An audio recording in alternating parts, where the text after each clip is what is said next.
Inilah kisah gereja megah di Pennsylvania hanya seharga 57 sen. Pada tahun 1884, seorang gadis kecil berusia 8 tahun dia menangis di luar pintu sebuah gereja baptis kecil di Philadelphia. Anak ini bernama Hattie. Hattie ingin ikut sekolah minggu, tetapi gerejanya kecil dan penuh dengan sesak. Dan dengan menangis, dia terpaksa mulai melangkah berjalan pulang ke rumah. Ketika itu, Russell Clemens, seorang pendeta perang sipil, melihat Hattie dengan air matanya yang terus mengalir. Lalu dia segera menggendong Hattie yang masih menangis dan mendudukannya di sudut ruangan yang gelap dalam ruangan yang penuh dengan sesak itu. Sejak saat itu, setiap kali Russell melihat Hattie, dia berjanji akan membuat ruang sekolah minggu yang lebih besar supaya teman-teman Hattie juga beroleh tempat dan kesempatan untuk mendengar tentang Tuhan Yesus. 2 tahun kemudian, Hattie meninggal dunia.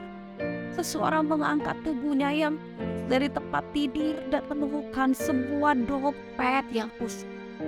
Dan di dalam dompetnya itu terselip uang 57 sen dan sebuah kertas catatan bertuliskan, uang ini untuk membangun gereja menjadi lebih besar supaya anak-anak dapat datang ke sekolah minggu.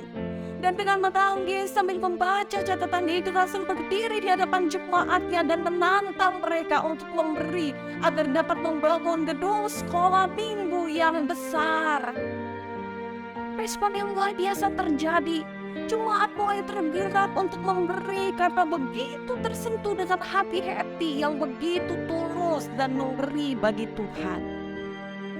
Persembahan yang terus mengalir membuat mereka tidak hanya dapat membangun sebuah gedung sekolah minggu yang besar, tetapi juga gedung gereja yang baru yang lebih besar, klinik kesehatan masyarakat, ruang kursus, dan ruang pengembalaan.